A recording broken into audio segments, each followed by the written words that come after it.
So this is just a quick, easy, simple follow-up to the big mother value module. And this one is about all of the shoulds that we carry in our lives and the things that we do because we should. And the real question is, well, should you? And the answer is maybe. But whenever we're making decisions based on what we should do, that's a sign to stop and dig in and figure out where our behaviors are out of sync with our values.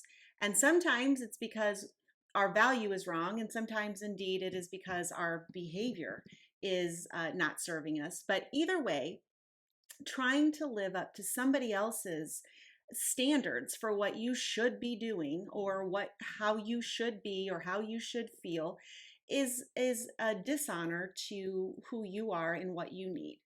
And this creates a lot of conflict with resentments and procrastination and avoidance of certain things. And so, whenever you're dealing with resentment, procrastination, and avoidance, take that as a red flag to stop and really look at what you're doing. And that's what we're going to do in this exercise. Um, and the reason that you do this is because whenever a behavior truly feels meaningful and feels like there's a point, there's a purpose to it, motivation just spontaneously occurs. You don't have to try to care. You naturally hop out of bed, you naturally set the goals, you're naturally willing to put up with discomfort to achieve that. When something has purpose and meaning, it just gives you motivation. And when you are aligned with your true motivation and you're not dragging yourself from one place to another or justifying why you can't do something, all of that just dissolves. So this is a really powerful tool to help you move into the best version of yourself and live your best life. And, we've already identified a lot of our core values, but at the same time, values can change over time. What you value at 20 is not what you value at 60. And different circumstances may call for you to, honor one value over another. So sometimes values actually create conflict. For example, let's say that you think that you value health, but in reality, you have good health. So it doesn't seem as much of a priority to you. It doesn't seem like something you need to practice, something that you need to focus on because you already have it. There's no void there. There's nothing that you're not able to do because of your health. So this concept that you should be following a certain diet and following a certain exercise regimen ultimately creates a lot of, you know, guilt and shame that you're not living up to what you should be doing.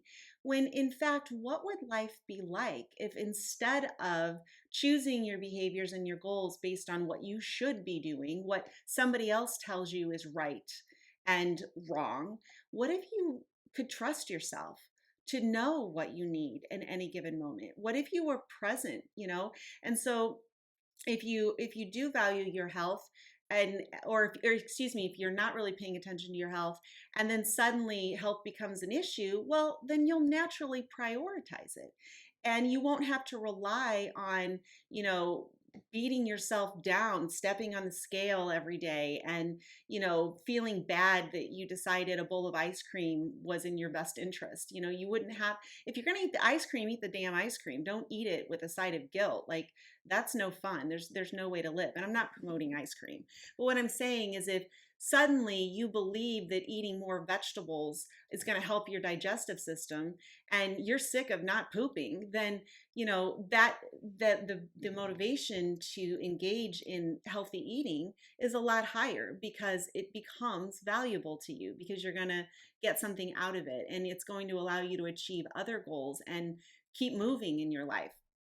Of course, not all of our shoulds reflect imposter values. Sometimes there are things that we should be doing. I mean, just drinking is a perfect example. That voice in your head that keeps saying you should stop drinking. Well, that voice is your inner wisdom. That voice is actually the values that you're neglecting and you're not honoring by continuing this behavior. It's saying, hey, you're missing out on the best parts of your life because of this drinking. You should stop. Um, So sometimes we feel resistance to things that we should do, but often that resistance comes from disordered thinking, such as addiction. Lesser example, not lesser, different examples would be codependency, a lack of boundaries, and inability to understand what we need. So we're not practicing self-care. Maybe we've just got real high on the people pleasing and approval seeking. So that can often be disordered in our brain, where we think that everybody has to like us, and we're not thinking that we should value who we are and what we're doing more.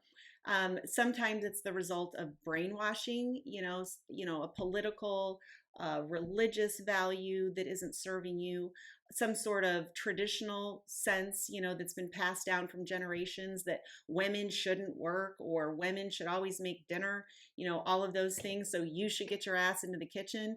That can be the result of disordered thinking, not necessarily, an imposter value. You have values inside that are saying, I value my work, I value my time, and I am not here to work in, domestic duties and kitchen service.